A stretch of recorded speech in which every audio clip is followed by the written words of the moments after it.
ensinnäkin mä oon kuvannut niin paljon videoita nyt tuolla pörröä mikin suojuksella, että ajattelin pitkästä aikaa olla ilman mitään mikin suojaa, koska tällaisissa höpöttelyvideossa sit kuitenkin välillä se on tosi kiva, kun tähän tulee nää tavallaan mouth sounds, samalla kun puhuu niin tosi selkeästi. Niin ensinnäkin ajattelin nyt olla ilman sitä ja tossa vähän tollasia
samalla kun se halas mua, niin se kommentoi, että ootpa se pitkä.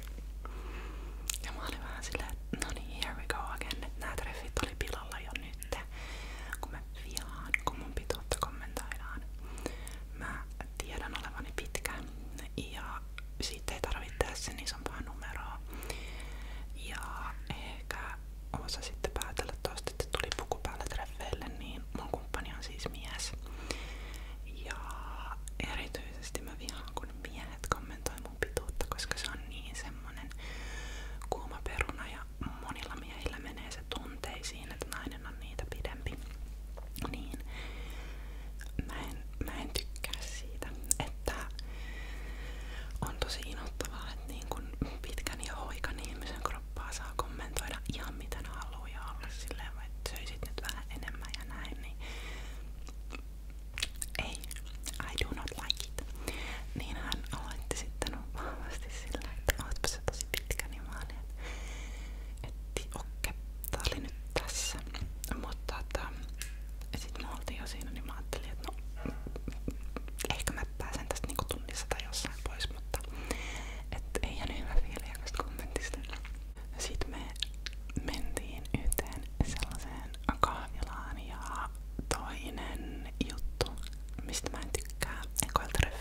Ja sitten me vaihdettiin numerot. Ja sitten kun mä pääsin kotiin, niin mä laitoin heti ekana mun siskolle viestiä, että hei millainen tyyppi.